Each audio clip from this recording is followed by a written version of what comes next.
kulanti waxaana wanaagsan saaxiibada ku xiran janalkeena Nuxur TV kusoo dhawaada caawa iyo muuqaal cusub. Muuqaalka caawa waxaan kaga hadli doonaa dhacdo degdeg ah oo ka dhacday maanta caasimadda maamulka Puntland ee Garowe. Bishaaro Sheekh oo ah gabadh dhimirka looga jiro ayaa maanta waxa ay rag ku kufsadeen magaalada Garowe caasimadda maamulka Puntland. Waalidiinta gabartan dhalay ayaa sheegay in ay fajac argagax ku noqotay kadib markii arrintan naxdinta leh ay la kulmeen maadaama gabadhooda si xun loola dhaqmay. Bishaaro ayaa la sheegay in xubinta taranka mindi laga geliyay markii la kufsaday kadib taas oo calooliyo iyo murugo xanuun badan ku reebtay dadka ku dhaqan magaalada Garowe. Waa kuwan ehelada Bishaaro oo arrintaas ka falkan oo kale waxaa sameeyo nin qof maca islaamnimo bani aadamnimo damiir bani aadam islaan insaaniya nin aan ku jirina sameeyo waxa lagu sameeyana waa gabdhaheen waa gaalihiin waa xaasaska qabteen waa gabdhihiin haddaadan ficilo ka sameeynin oo isqabanad arrintaas oo aan loo wada istaagan aan la tusaaleyn xukuumadda inay qaldan yihiin waxaan wax ku weyn bay imaanayo waxa ka weyn bay imaanayo way haddii arkaysaan muddo dhowr labada bilood waxa isku xigto laba fal oo fal la marsiyo gabadha yartay Bishaaro Sharif Xasan la yiraahdo waa gabar yar oo xanuunsan oo agoon ah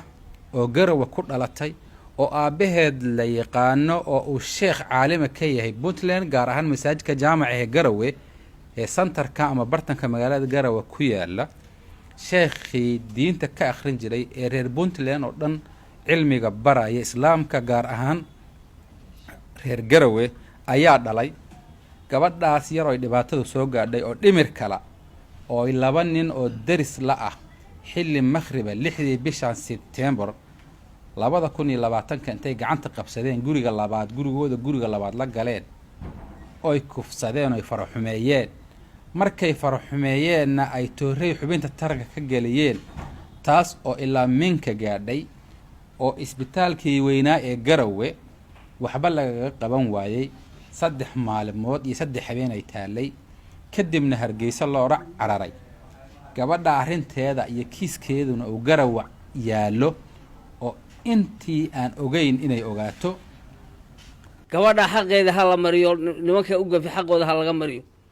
waa la dilay si xun baa loo dilay waxa uu sameeyay guriga labaad ku xigay waxay saa ugu sameeyeen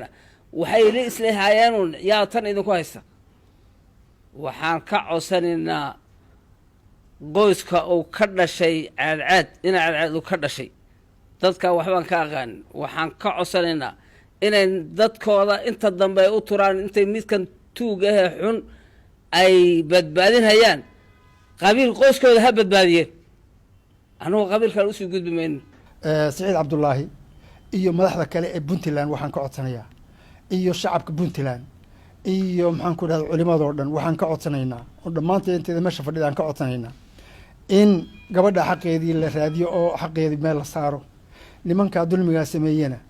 haddii aan wax laga qabto shariicada islaamka aan lala tiigsanin haddana dad kale saa u galayaanba shaki mar in saa u galayaan in lagu cibro qaato oo dad kale ay ku cibro qaataan oo waxa ka dambeeya ay ku cibro qaataan wixii yani jidka xaqoodii marka la mariyo iyo xisaabtoodii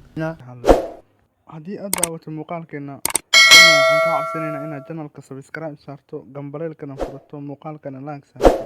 sababtoo ah muuqaalka like saarto waxay naga caawinaysaa in uu dadweyne fara badan gaaro sidaasna lagu helo dadka dhacdadan ka dambeeyay oo ku sii geystay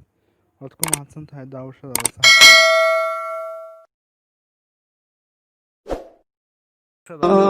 قم بنا وانظر لآيات الجمال قم بنا وانظر